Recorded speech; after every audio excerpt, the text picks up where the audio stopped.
there have been 80 accidents involving skydiving operations. 80 accidents that resulted in 19 fatalities since 2008. Our goal at the NTSB is zero. Zero accidents, zero deaths, and zero injuries.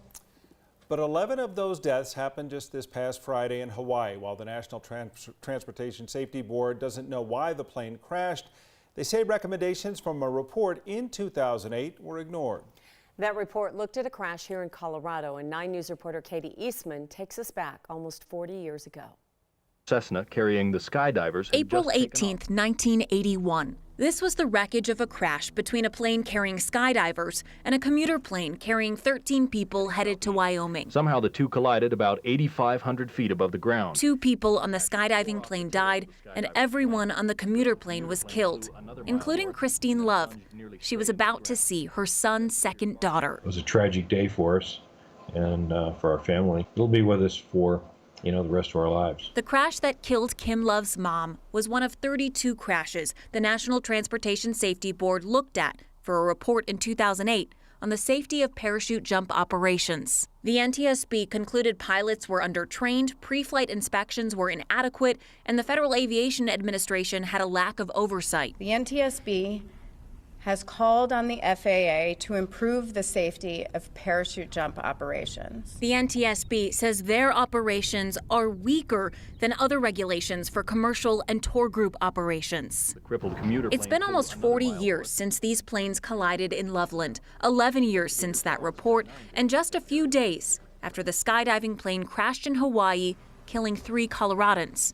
The NTSB says the FAA hasn't done enough. Some of those recommendations, specifically with respect to training, maintenance of aircraft, and FAA oversight, have not been acted on by the FAA. In response, an FAA spokesperson says safety inspectors have increased surveillance, revised the safety guidance, and increased safety outreach to the parachuting community. The question is going to be, how often are they doing it? Do they have the resources and the manpower? Our 9 News aviation expert Greg Feith investigated the 1981 crash. He says the pilot on the skydiving plane was inexperienced and didn't maintain communication with air traffic control. is that it could have been avoided. Since the 2008 investigation that included this crash, there have been 80 accidents involving skydiving operations.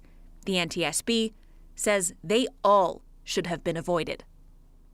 And we want to be clear, the NTSB still does not know what caused the plane to crash in Hawaii. They said the issues they have called on the FAA to improve might not be factors, but they are looking at them as part of the investigation.